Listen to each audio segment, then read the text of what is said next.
The little town of Etretat looked like a crescent moon in the sunlight on a July day. It had white cliffs, a shingly beach, and a blue sea. There were two gates at the ends of the crescent, one small and one big, that reached into the water. The bell tower was almost as tall as the cliff and pointed up to the sky. On the sand by the water, people watched the bathers. On the terrace of the casino, more people sat or walked around, wearing bright clothes and holding red and blue umbrellas with big flowers on them. Away from the busy crowd, some people walked slowly along the end of the terrace. A famous painter named Gene Sumner walked sadly beside a wheelchair. His wife sat in it, unable to walk. A servant pushed the chair, and Gene's wife looked sadly at the sky and the happy people around them. They didn't talk or look at each other. "Let's stop for a bit," said Gene's wife. They stopped, and Gene sat on a small chair the servant gave him. People passing by looked at them with kindness. They had heard about Gene marrying his wife despite her disability, touched by her love for him. Not far away, two young men were talking on a bench, looking out at the horizon. "No, it's not true. I know Gene Sumner well," one of them said. "But then, why did he marry her?" "She was disabled when they got married, right?" the other asked. "That's right. He married her, just like everyone else gets married, because he was foolish," the first one replied. "But why? Why?" "Well, my friend, sometimes people do silly things just because they do. And you know painters often marry models or women with bad reputations. Why? Who knows? You'd think spending time with those kinds of women would make them not want to marry them. But nope. After painting them, they marry them. Read that book, Artists' Wives by Alphonse Daudet. The couple over there had a special and terrible situation. The woman pretended a lot, like it was a big drama. Did she really love Gene? Who knows? Women can be hard to understand.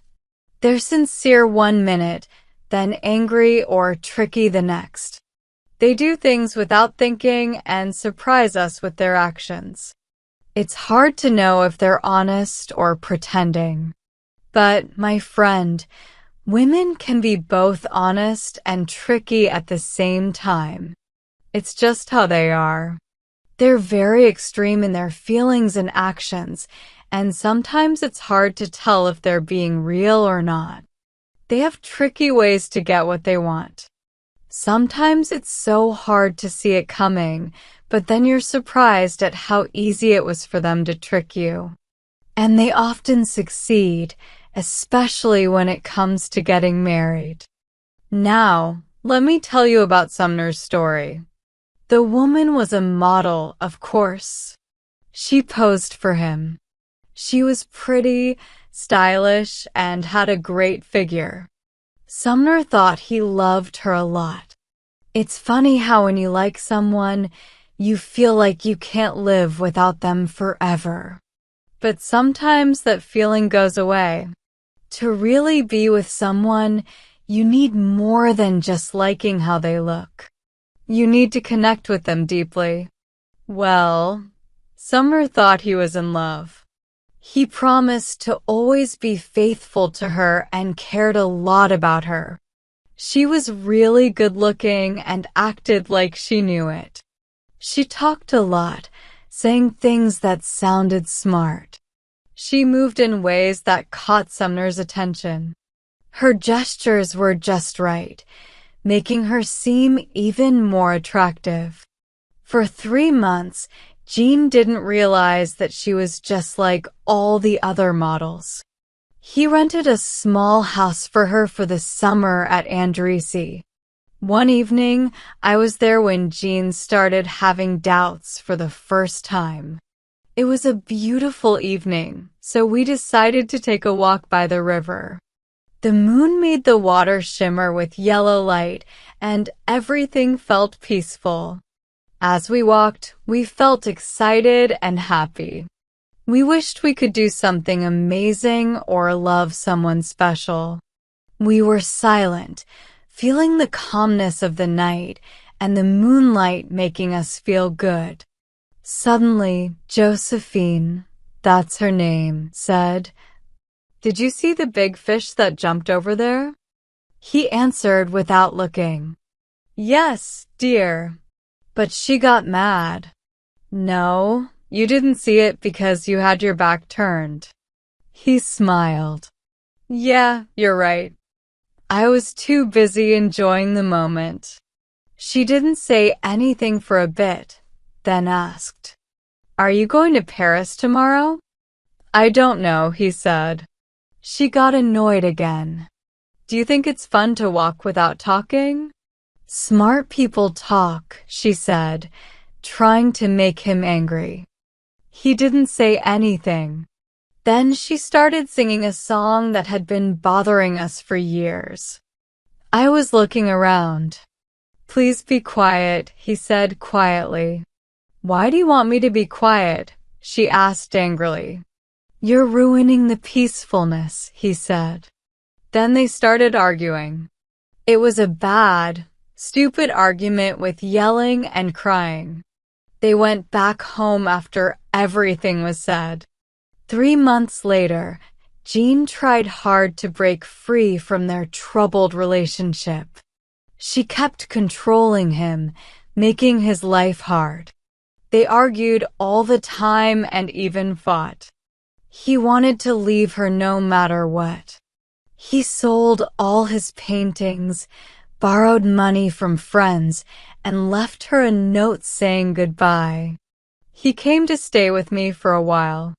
Later that afternoon, there was a knock on the door. I opened it and a woman rushed in. It was her. He stood up when he saw her. She threw the money on the floor and said, "Take your money." "I don't want it." She looked very scared, like she might do something bad. He also looked scared and mad, like he might hurt someone. He asked, "What do you want?" She said, "I don't want to be treated badly. You asked me to be with you. I didn't ask for anything. Keep me with you." He got mad and said, "No, that's too much. If you think you can." I grabbed his arm and said, "Calm down, Jean. Let me handle this." I went to her and talked quietly, trying to make her understand. She listened without saying anything, stubborn and silent. Finally, not knowing what else to say, and seeing that there might be trouble, I tried something else. I said, "He still loves you, but his family wants him to marry someone else, you know." She was shocked and said, "Oh, I get it now." Then she turned to him and asked, "You're going to marry someone else?" He said firmly yes. She stepped closer and said, "If you marry, I'll kill myself. Do you understand?" He just shrugged and said, "Go ahead and do it."